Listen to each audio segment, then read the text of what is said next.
الحمد لله وكفى وسلام على عباده الذين اصطفى أما بعد فأعوذ بالله من الشيطان الرجيم بسم الله الرحمن الرحيم يا أيها الذين آمنوا استعينوا بالصبر والصلاة إن الله مع الصابرين وقال تعالى اتل ما أوحي إليك من الكتاب وأقم الصلاة ان الصلاة تنہى عن الفحشاء والمنکر ولذکر اللہ اکبر واللہ یعلم ما تصنعون رب اشرح لي صدری ویسر لي امری واحلل عقدۃ من لسانی یفقهوا قولی اللهم صل على سیدنا محمد وعلى آل سیدنا محمد وبارک وسلم۔ عزیز بھائیو بزرگو، اللہ جل جلالہ عم نوالہ نے انسان کے اوپر جہاں دوسرے احکامات کو نافذ کیا ہے اور انسان کو بہت سے احکامات کا مکلف بنایا ہے، وہی اللہ تعالیٰ نے انسان کو نماز کا بھی مکلف بنایا۔ اسلام کے اندر نماز کی بڑی تاکید آئی ہے، اور قرآن کریم کے اندر اللہ تعالیٰ نے یہ فرمایا یا ایھا الذین آمنوا استعینوا بالصبر والصلاۃ، اے ایمان والو تم اللہ تعالیٰ سے نماز کے ذریعے اور صبر کے ذریعے مدد طلب کرو۔ یعنی اگر اللہ تعالیٰ سے مدد حاصل کرنی ہے، اللہ تعالیٰ کی نصرت اور مدد کو انسان چاہتا ہے تو اس کو یہ چاہیے کہ وہ نماز کے ذریعے اور صبر کے ذریعے اللہ تعالیٰ کی مدد اور نصرت کو حاصل کرے۔ ان اللہ مع الصابرین، بلا شبہ اللہ تعالیٰ صبر کرنے والوں کے ساتھ ہے۔ قرآن کریم کی دوسری آیت میں اللہ تعالیٰ کا ارشاد ہے اتل ما اوحی الیک من الکتاب واقم الصلاۃ، آپ تلاوت کیجئے ان چیزوں کی جو ہم نے آپ کے اوپر نازل کی ہے اور نماز کو قائم کیجئے۔ ان الصلاۃ تنہی عن الفحشاء والمنکر، بلا شبہ نماز بہت سی برائیوں اور بے حیائیوں سے روک دیتی ہے۔ وذکر اللہ اکبر، اور اللہ تعالیٰ کا ذکر سب سے بڑی چیز ہے۔ واللہ یعلم ما تصنعون، اور اللہ تعالیٰ جانتا ہے ان چیزوں کو جو تم لوگ کرتے ہیں۔ نماز کی تاکید اور نماز پر اسلام کے اندر بڑا زور دیا گیا ہے۔ حدیث شریف میں آتا ہے کہ اسلام کی بنیاد 5 چیزوں پر ہے۔ بنی الاسلام علی 5 شہادت اللہ الہ الا اللہ، سب سے پہلے اسلام کی بنیاد اللہ تعالیٰ پر ایمان لانا اور اس بات کا اعتقاد رکھنا اور اس بات کا اقرار کرنا کہ اللہ تعالیٰ کے علاوہ کوئی معبود نہیں ہے، کوئی بندگی کے لائق نہیں ہے، کوئی عبادت کے لائق نہیں ہے۔ اللہ تعالیٰ ہی وہ ذات ہے جس کے سامنے سر جھکایا جا سکتا ہے۔ اللہ تعالیٰ کے علاوہ کسی کی عبادت نہیں کی جا سکتی۔ ساری مشکلات کو آسانیوں میں بدلنے والا، ساری حاجتوں کو پورا کرنے والا، ساری ضرورتوں کو ختم کرنے والا، زندگی اور موت کا مالک صرف اور صرف ایک اللہ رب العزت ہے۔ اس بات کا انسان کا اعتقاد رکھنا اور اس بات کا زبان سے اقرار کرنا، یہ اسلام کی پہلی بنیاد ہے۔ اگر انسان اس کو نہیں مانتا تو مسلمان ہی نہیں ہوگا۔ اور اسلام کی دوسری بنیاد عمارت کو کھڑا کرنے میں بنیاد کا بنیادی دخل ہے۔ اگر بنیاد مضبوط ہوگی تو عمارت مضبوط ہوگی، اور اگر بنیاد مضبوط نہیں ہوگی تو بنیادوں پر اوپر کھڑی ہونے والی عمارت بھی کمزور ہوگی۔ اس لیے اسلام کی بنیاد ہی 5 چیزیں ہیں۔ پہلی سب سے بنیادی چیز تو توحید ہے، اللہ تعالیٰ ہی ہے سب کچھ، اللہ تعالیٰ کے علاوہ کوئی ذات نہیں ہے جو نفع نقصان کے مالک ہو۔ اور دوسری بنیاد اسلام کی وہ نماز کو قائم کرنا ہے۔ اتنی بڑی بات ہے کہ نماز کو قائم کرنا اسلام کی بنیاد ہے. اسی لیے فرمایا گیا اے ایمان والو تم نماز کے ذریعے مدد طلب کرو اللہ تعالی سے. اور اللہ تعالیٰ نے جب انسان نے پورے اخلاص کے ساتھ پورے خشوع و خضوع کے ساتھ نماز پڑھ کر اللہ تعالیٰ سے کوئی چیز طلب کی ہے تو اللہ تعالیٰ نے اس کو عطا فرمایا ہے. کتابوں میں آتا ہے کہ عیسیٰ علیہ السلام کی والدہ مریم علیہ السلام ایک مرتبہ محراب میں چھوٹی سی تھی, محراب میں بیٹھی ہوئی بغیر موسم کے پھل کھا رہی تھی اور زکریا علیہ السلام کے پاس تھی, وہ ان کی پرورش کر رہے تھے. محراب کہتے ہیں اسی کو نماز پڑھانے کی جو جگہ ہے. تو مسجد کی محراب میں چھوٹی سی بچی تھی, بغیر موسم کے پھل کھا رہی تھی. اب زکریا علیہ السلام آئے اور انہوں نے اس سے کہا, مریم علیہ السلام سے, کہ بیٹا آپ کے پاس یہ پھل بغیر موسم کے کہاں سے آئے؟ کلما دخل علیہا زکریا المحراب وجد عندها رزقا قال یا مریم انا لک ھذا قالت هو من عند اللہ ان اللہ یرزق من یشاء بغیر حساب. کہ یہ پھل کہاں سے آئے؟ ایک تو پھل لانے والا کوئی نہیں, دوسری بات بغیر موسم کے پھل ہے. تو انہوں نے کہا یہ تو اللہ تعالیٰ کے پاس سے آئے ہیں. قالت هو من عند اللہ, مریم علیہ السلام نے کہا یہ تو اللہ تعالیٰ کے پاس سے آئے ہیں. ان اللہ یرزق من یشاء بغیر حساب, اللہ تعالیٰ جسے چاہے رزق عطا فرماتے ہیں. اللہ تعالیٰ تو ہر چیز پر قادر ہے, وہ تو کسی سبب کا اور اسباب کا محتاج نہیں ہے, وہ تو خود مسبب الاسباب ہے. بغیر سبب کے پیدا کرنے والا اور بغیر سبب کے عدم سے وجود میں لانے والی ذات اگر کوئی ہے اس دنیا کے اندر تو صرف اور صرف اللہ تعالیٰ ہے. تو انہوں نے یہ کہا, جب زکریا علیہ السلام نے یہ دیکھا کہ اللہ تعالیٰ مریم علیہ السلام پہ اتنا مہربان ہے تو انہوں نے فوراً وہی دعا کی, ہنالک دعا زکریا ربہ, اے اللہ میں بوڑھا ہو گیا, میری اہلیہ بھی بوڑھی ہو گئی, ہمارے کوئی اولاد نہیں ہے, ہم بغیر اولاد کی زندگی گزار رہے ہیں اور زندگی کی آخری عمر میں قدم رکھ چکے ہیں. اے اللہ تو اس بات پر قادر ہے کہ اگرچہ ہماری ہڈیاں گلنے لگی ہیں اور ہمارے جسم پر گودا ختم ہو رہا ہے, بال سفید ہو چکے ہیں, لیکن اے اللہ تو اس بات پر قادر ہے کہ تو ہمیں بڑھاپے میں اولاد سے نواز دے. تو زکریا علیہ السلام نے وہی دعا کی اللہ تعالیٰ سے, تو اللہ تعالیٰ نے ان کی پکار کو سنا.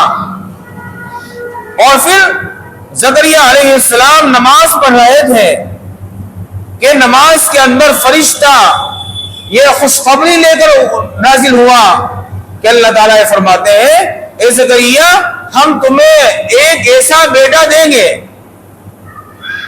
جو بہت نیک صالح ہوگا اور عورتوں سے کنارہ کشی اختیار کرنے والا ہوگا. اور پھر آگے آئندہ زمانے میں ان کے یحییٰ علیہ السلام کی شکل میں نیک صالح بیٹا پیدا ہوا جو بڑے ہو کر انبیاء علیہ السلام کی فہرست میں داخل ہوئے اور وہ وقت کے نبی بنے. تو زکریا علیہ السلام پر جو اتنی بڑی خوشخبری اللہ تعالیٰ نے نازل فرمائی بڑھاپے کی حالت میں, وہ نماز کی حالت میں نازل فرمائی. نماز پڑھ رہے تھے. نماز کا اسلام کے اندر اور انسانی زندگی کے اندر بہت بڑا دخل ہے. حدیث شریف میں آتا ہے کہ ایمان اور کفر کے درمیان اگر کوئی چیز فرق کرنے والی ہے تو وہ صرف نماز ہے. اگر تم کسی انسان کو مسجد میں آتا جاتا دیکھو تو اس کے ایماندار ہونے کی گواہی دو تو یہ ایمان والا آدمی ہے. کافر کا کیا کام مسجد میں؟ کافر تو مسجد میں نہیں آئے گا, اللہ کہ کوئی سنجا کرنے آ جائے وہ تو بات الگ ہے. اگر تم کسی کو مسجد میں آتا جاتا دیکھو تو اس کے ایماندار ہونے کی گواہی دو. اور حدیث شریف میں آتا ہے الصلاۃ عماد الدین، نماز دین کا ستون ہے. ایک حدیث شریف آئی پیچھے کہ نماز اسلام کی بنیاد ہے. دوسری حدیث شریف نماز دین کا ستون ہے. فمن اقامها اقام الدین ومن هدمها فقد هدم الدین. جس نے نماز کو قائم کیا اس نے دین کو قائم کیا، اور جس نے نماز کو چھوڑ دیا اس نے دین کو گرا دیا. اگر انسان نماز نہیں پڑھتا تو اس کی ایمان کی کیا گارنٹی ہے؟ اس کے مسلمان ہونے کی کیا پہچان ہے؟ وہ کس منہ سے اپنے آپ کو یہ کہہ رہا ہے کہ میں مسلمان ہوں؟ کیا دلیل ہے اس کے پاس؟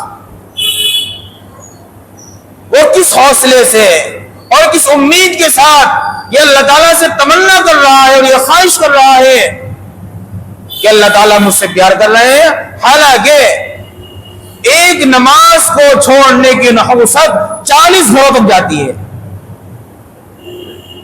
ایک بے نمازی محلے میں اگر ایک آدمی ایک ٹائم کی نماز چھوڑتا ہے تو اس کی نحوست اتنی زیادہ ہے کہ 40 گھروں تک اس کی نحوست پہنچتی ہے.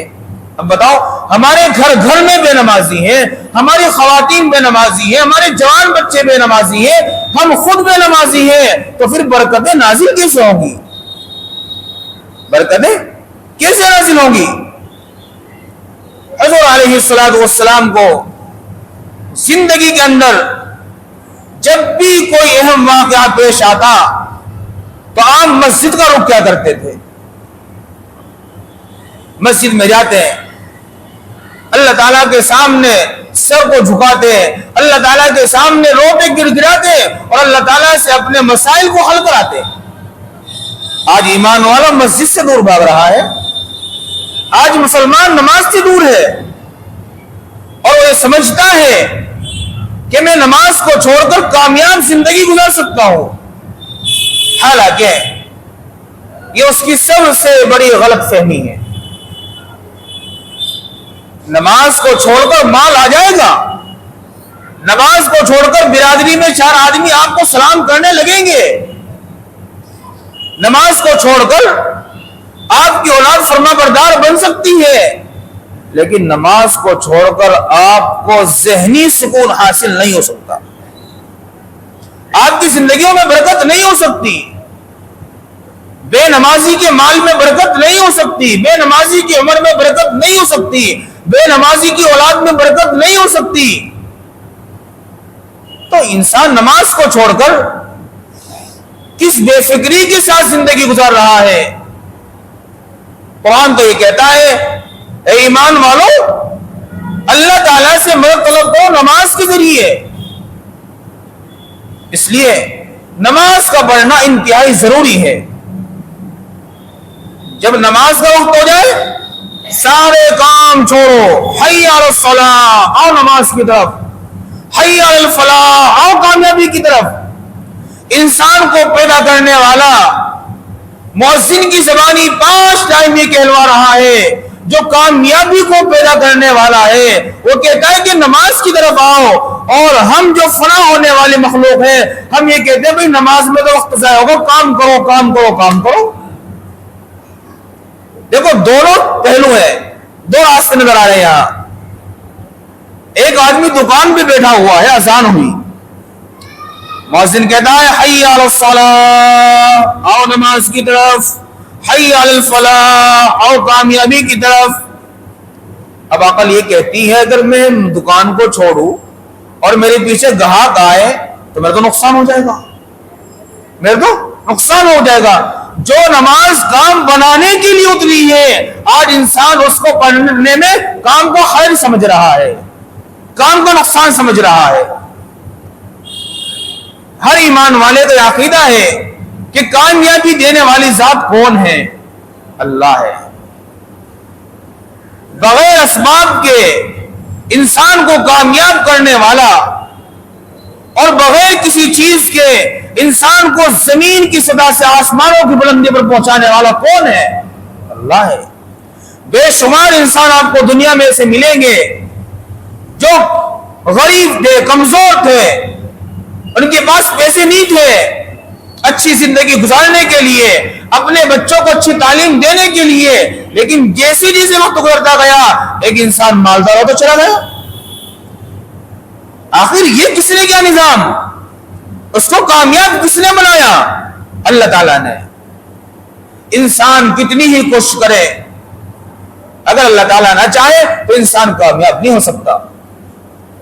دنیا کے اندر لاکھوں لوگ، ڈگری والے، بڑے بڑے پڑھے لکھے لوگ سڑکوں پر جوتیاں چٹکھاتے ہوئے پھر رہے نوکری کی تلاش میں، لیکن ایک ان پڑھ جاہل آدمی جو کچھ نہیں جانتا بڑی بڑی فیکٹریوں کا مالک ہے، اور پوری محنتیں کرنے کے بعد سینکڑوں لوگ اس کے نیچے کام کر رہے ہیں، پڑھے لکھے لوگ۔ کیوں؟ کیونکہ تو اللہ تعالیٰ کا فیصلہ ہے، اللہ تعالیٰ کا نظام ہے۔ اللہ تعالیٰ جسے چاہے رزق سے نوازتا ہے، جسے چاہے عزتوں سے نوازتا ہے، اور جسے چاہے نہیں نوازتا۔ ہاں، اگر اللہ تعالیٰ سے انسان مدد طلب کرنا چاہتا ہے تو اس کو یہ چاہیے کہ وہ نماز پڑھے۔ مسلمان اور نماز کو چھوڑے، یہ تو تصور نہیں کیا جا سکتا۔ انبیاء علیہم السلام کے زمانے میں اور خود حضور علیہ السلام کے زمانے میں مسلمان نماز اتنی کثرت سے پڑھا کرتا تھا، اتنی کثرت سے پڑھا کرتا تھا کہ منافقین کی بھی ہمت نہیں تھی کہ وہ نماز کو چھوڑ دے، نہیں چھوڑ سکتا نماز۔ اور آج اچھا خاصا مسلمان ہو کر ساری آسائشیں اور سہولتیں ہونے کے باوجود انسان نماز کو آسانی کے ساتھ چھوڑ دیتا ہے۔ حالانکہ مسجد نبوی میں وہ دور بھی آیا کہ حضور علیہ السلام نے امامت کی، پیچھے صحابہ اکرام کی مقدس جماعت موجود ہے، اور بارش آئی، پھر مسجد میں کیچڑ ہوا، اور جب پیشانی سجدوں سے اٹھی تو پیشانی مقدس پیشانی ہے، حضور علیہ السلام کی پیشانی، صحابہ اکرام کی پیشانی گارے سے سنی ہوئی تھی، لیکن نماز کو نہیں چھوڑا گیا۔ پہلے مسجدیں تو کچی تھی لیکن نمازی بہت مضبوط تھے، پکے تھے۔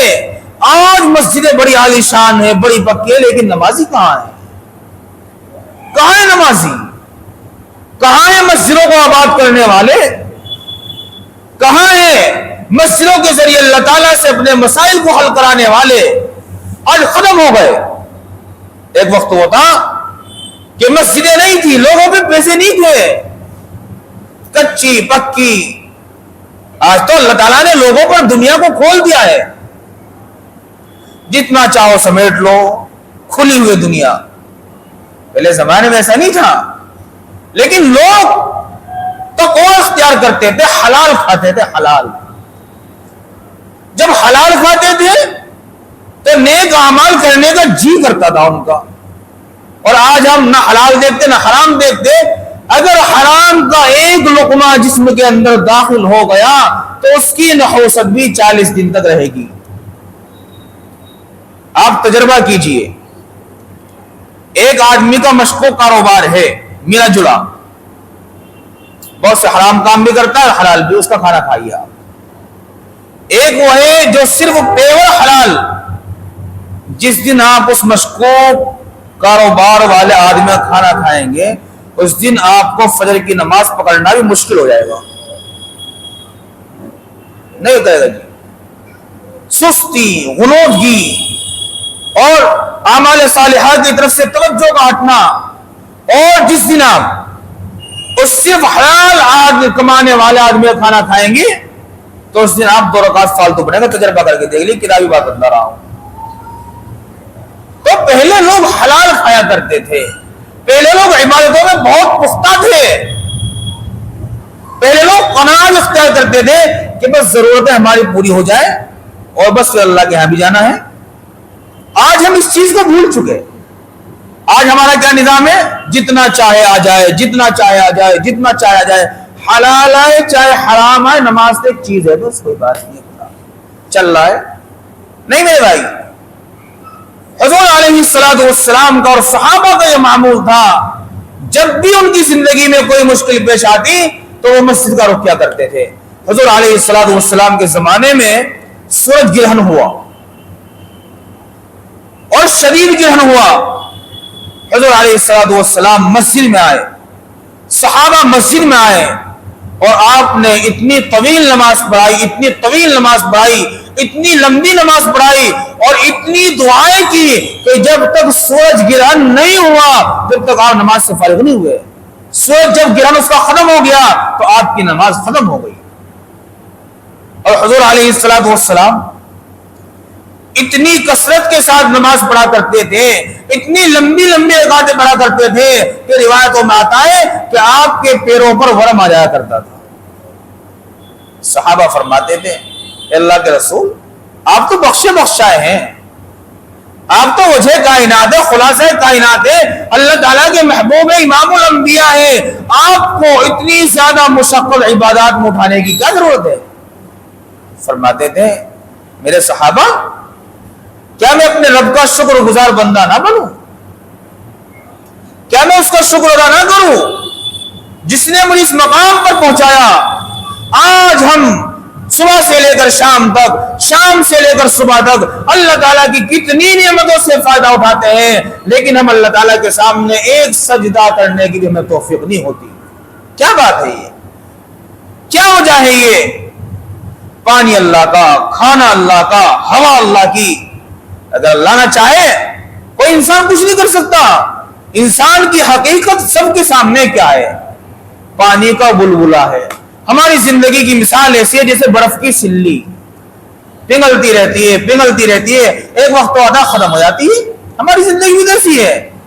جیسے جیسے ہم آگے بڑھ رہے ہیں ہم موت کے قریب ہوتے جا رہے ہیں.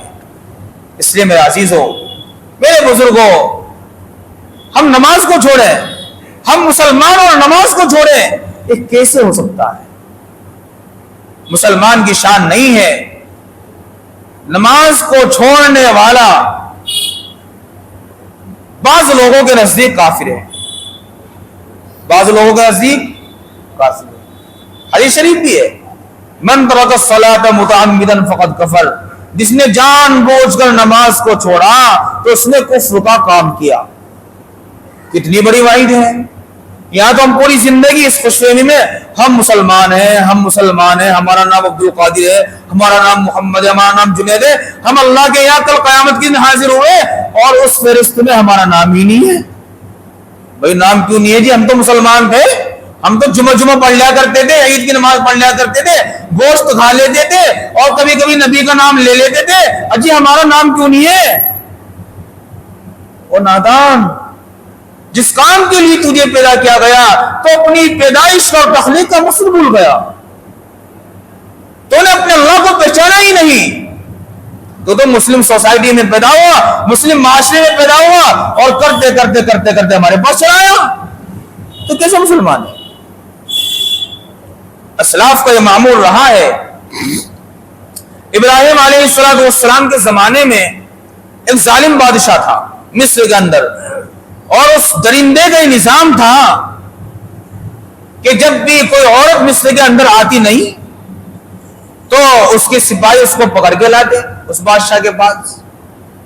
اگر اس کے ساتھ جو مرد ہے وہ یہ کہتا بھائی یہ تو میری بہن ہے تو اس کو چھوڑ دیتا, اور اگر یہ کہتا کہ میری بیوی ہے تو شوہر کو قتل کر دیتا, اور وہ بادشاہ جو ہے اس کے ساتھ غلط کام کیا کرتا تھا, زنا کیا کرتا تھا. ابراہیم علیہ السلام ہجرت کرتے ہوئے مصر کی زمین پہ پہنچے. انہیں معلوم ہوا, سپاہی ان کے پاس پہنچے, کہنے لگے یہ کون ہے عورت؟ ابراہیم علیہ السلام نے کہا یہ تو میری بہن ہے. کیوں؟ بھائی ایمانی بہن ہے. انما المؤمنون اخوہ, سارے ایمان والے مسلمان مرد مسلمان عورتیں آپس میں بہن بھائی ہیں. تو انہوں نے اس اعتبار سے کہا کہ ہم ظلم سے بھی بچ جائیں اور ہمارا کام بھی ہو جائے, جھوٹ بھی نہیں بولے, کہ تو میری بہن ہے. خیر وہ پھر بھی کیونکہ حضرت سارہ علیہ السلام بڑے خوبصورت تھے, اللہ تعالیٰ نے بڑا نوازا تھا, میرا نبی کی اہلیہ تھی. سپاہی پکڑ کے لے گئے. جب پکڑ کر لے گئے اور اس نے غلط نیت سے ہاتھ آگے بڑھایا تو حضرت سارہ کہنے لگی بھائی بادشاہ سلامت, ذرا مجھے 2 رکعت نماز پڑھنے کی یاد دے دو. میں 2 رکعت پڑھ لو، پھر جو تمہاری مرضی چاہے پڑھ لے. کہ ٹھیک ہے 2 رکعت بھی پڑھ لے. 2 رکعت کہاں تو 2-3 گھنٹے پڑے گی، 2-4 منٹ بعد پڑھ لے. تو انہوں نے نیت باندھی اور نیت باندھنے کے بعد اللہ تعالیٰ سے دعا کی. اور دعا کتابوں میں آتی ہے، اے اللہ میں آپ کے نبی کی بیوی ہوں، میں آپ پر اور آپ کے نبی پر ایمان لائی، میں ان کی عزت ہوں. اے اللہ تو ہمارے اوپر یہ ظالم بادشاہ مسلط نہ فرما. اور ادھر ابراہیم علیہ السلام نے پیڑ کے نیچے کھڑے ہو کے نیت باندھی، وہ اللہ تعالیٰ سے دعا کر رہے ہیں، رو رہے ہیں، اے اللہ میں تو تیرا کمزور بندہ ہوں، میری عزت کی حفاظت فرما. تو جیسے ہی وہ دعا سے فارغ ہوئی اور اس بادشاہ نے ان کی طرف ہاتھ بڑھایا تو فوراً زمین میں دسنے لگا. فوراً زمین میں دسنے لگا کہ اللہ بادشاہ کیا ہو رہا ہے، زمین کیسے ہل رہی ہے؟ تو کہا کہ بھائی یہ تو کوئی عورت نہیں ہے، یہ تو کوئی دوسری مخلوق ہے. تو اس نے بادشاہ نے ان سے معافی تلافی کری کہ مجھے چھوڑ دو، میں کچھ نہیں کروں گا. تو انہوں نے اللہ سے پھر دعا کی، اللہ تعالیٰ یہ تو مرمرا جاوے گا اور میرا نام ہو جاوے گا، اسے اپنی پہلی حالت پر لوٹا دے. وہ پھر زمین نے باہر پھینک دیا. لیکن انسان تھا وہ، اس نے پھر دوبارہ ہاتھ بڑھایا، پھر دوبارہ زمین نے پکڑا، پھر اس نے رواج چلایا، وہ گڑ گڑایا، منت سماجت کی، پھر انہوں نے اسے نکلوایا. 3 مرتبہ یہ واقعہ ہوا. تیسری مرتبہ جب وہ ہار گیا تو اس نے ساتھ میں خادمہ بھی دی اور کہا کہ جاؤ تم محفوظ ہو، میں تمہارا کچھ نہیں کر سکتا. اور وہ ابراہیم علیہ السلام کے ہاں آئی، سارہ علیہ السلام ہاجرہ علیہ السلام کو لے کر، جن کی پشت سے اسماعیل علیہ السلام پیدا ہوئے. تو یہ سارا نظام جو نماز کے ذریعے ہوا. اللہ تعالیٰ نے جو مدد نازل فرمائی وہ نماز کے ذریعے نازل فرمائی. اور آج ہم کیا سوچتے ہیں بھئی نماز سے کیا ہوتا ہے؟ نہیں میرے بھائی، نماز بہت بڑی طاقت ہے. انسان کے پاس نماز بہت بڑی طاقت ہے. الصلاۃ معراج المؤمنین. حضور علیہ السلام جب مکہ میں دعوت دے دے کر پریشان ہو گئے اور آپ کو خوب ستایا گیا، اتنا ستایا گیا کہ آپ کے قوت برداشت جواب دینے لگی، تو پھر آپ کو معراج کا سفر کرایا گیا تھا اللہ تعالیٰ سے قرب ہوگا تاکہ تسلی ہو میرے نبی کو. تو پھر اللہ تعالیٰ سے وہاں گفتگو بھی ہوئی، آمنا سامنا بھی ہوا. تو یہی معراج، اگر بندہ ہی چاہتا ہے میں اللہ تعالیٰ سے باتیں کروں، تو حدیث شریف میں آتا ہے الصلاۃ معراج المؤمنین، نماز ایمان والوں کی معراج ہے. جو بندہ ہی چاہے میں اللہ تعالیٰ سے باتیں کروں، اللہ تعالیٰ کے سامنے اپنے مسائل رکھوں، اپنی پریشانیاں رکھوں، تو اسے چاہیے کہ نماز کو پڑھے. اور اللہ تعالیٰ کو عبادتوں میں سب سے زیادہ پسند جو عبادت ہے وہ سجدے کی عبادت ہے. انسان اللہ تعالیٰ کے سب سے زیادہ جو قریب ہوتا ہے وہ سجدے کی حالت میں قریب ہوتا ہے. وہ آیت تو میں نہیں پڑھوں گا، وہ کیونکہ سجدہ ہی اگر میں نے آیت پڑھ دی تو پورے مجمع پہ سجدہ واجب ہو جائے گا. اس کا ترجمہ یہ ہے کہ تم سجدہ کرو، قریب ہو جاؤ. 30واں پارے کی آیت ہے سورہ علق کی، اقرا بسم ربک الذی کی آخری آیت ہے. اس کا ترجمہ یہ ہے کہ تم سجدہ کرو، قریب ہو جاؤ. کیوں؟ اس لیے کہ جو بندہ جتنا بڑا سجدہ کرے گا اور جتنی خشوع و خضوع کے ساتھ سجدہ کرے گا وہ اللہ تعالیٰ کی اتنا ہی قریب ہوتا جائے گا. پھر آج عجب نماز تو پڑھیں، جب کوئی مسئلہ پیش آ جائے سب کام کریں، لیکن مسئلہ تو حل نہیں ہوتا. آپ تو اتنی بڑی بڑی باتیں بتلا رہے، مسئلہ تو حل ہوتا نہیں. نہیں میرے بھائی، ہماری نماز وہ نماز ہے ہی نہیں جو صحابہ کی نماز تھی، جو انبیاء کی نماز تھی. ہماری نماز وہ نماز ہے ہی نہیں. اللہ تعالیٰ کو نماز مطلوب ہے صفت صلاۃ کے ساتھ. صفت صلاۃ کیا ہے؟ 2 شکلیں ہیں. جب بندہ نماز پڑھے، جب انسان کہہ رہا نا اللہ اکبر، اللہ اکبر مطلب کیا ہوتا ہے کہ ساری چیزیں مجھ سے دور، میں جسم کے اعتبار سے اور ذہن کے اعتبار سے اپنے اللہ کے سامنے کھڑا ہوں. یہ ہے اللہ اکبر کا مطلب. ایک ہاتھ اٹھائے باندھ لیا، کچھ پتہ ہی نہیں. آدمی نماز میں کھڑا، یہ نہیں پتہ رکعت کتنی ہوئی، تو ایسی نماز سے کیسے مدد آئیں گی؟ یہ بھی آتا ہے جو نماز بے توجہی کے ساتھ پڑھی جاتی ہے تو اللہ تعالیٰ اس نماز کو لپیٹ کر اس کے منہ پہ مار دیتے ہیں کہ جہاں ہمیں تیری نماز کی کوئی ضرورت تھوڑی ہے. اس لیے نماز وہ چاہیے جو صحابہ کی نماز تھی. پہلی جب آدمی نماز میں کھڑا ہو تو یہ کیفیت پیدا ہو کہ میں اللہ کو دیکھ رہا ہوں. یہ سب سے اعلیٰ درجہ ہے. نیت باندھی، تصور میں اللہ کو دیکھ رہا ہوں. اگر نماز اس سطح پر آ جائے یہ صحابہ والی نماز ہے. اور اگر یہ نہیں ہو سکتی تو دوسری کیفیت یہ ہے کہ اللہ مجھے دیکھ رہا ہے. اللہ مجھے دیکھ رہا ہے. صرف یہ ہے دو چیزیں صفت صلاۃ. اگر ان سے باہر نماز ہو رہی ہے تو ہماری نماز صحابہ والی نماز نہیں ہے. ہماری شکل تو نماز کی شکل ہے لیکن ہماری نماز کی جو روح ہے وہ ختم ہو رہی ہے. جو طاقت ہے وہ ہماری نماز میں طاقت نہیں ہو سکتی. امام بخاری رحمۃ اللہ علیہ نماز پڑھ رہے تھے تو جو نیت مان لی تو جو بھیڑ ہوتی ہے بھیڑ اس نے ڈک مارنا شروع کیا. 17 مرتبہ اس بھیڑ نے ڈک مارا. 17 مرتبہ. امام بخاری بعد میں سلام ذرا تو کہا بھائی دیکھو ذرا میرے خیال سے لگ رہی پیچھے. تو جب ان کا کرتا اٹھا کے دیکھا گیا کہ 17 جگہ بھیڑ نے ڈسا ہے ان کو ڈک مارا ہے. کہنے لگے مجھے تو نماز میں پتہ ہی نہیں چلا. آج تک ہم یہ سنتے تھے کہ علی رضی اللہ تعالیٰ کو 3 لگا تو جب کہا گیا 3 نکلوا لو تو کیا کہا انہوں نے کہ بھئی یہ تو بہت مشکل کام ہے. 3 لگ گیا پھر اس کو نکالنا تو بہت مشکل کام ہے. ایسا کرو کہ میں نماز کی نیت باندھ لیتا ہوں تم 3 نکال لینا میں نماز پڑھ لوں گا. ایسا ہی ہوا. انہوں نے نیت باندھی اور 3 نکالنے والے نے 3 نکالا اور انہیں پتا بھی نہیں چلا. انہیں بتایا تھا حضرت 3 نکل گیا. نکل بھی گیا. اچھا کیوں؟ اس لیے کہ یہ بندہ نیت باندھ لیتا تھا. تو پھر اللہ اور بندے کے درمیان تیسری کوئی چیز نہیں ہونی چاہیے. یہ ہے نماز.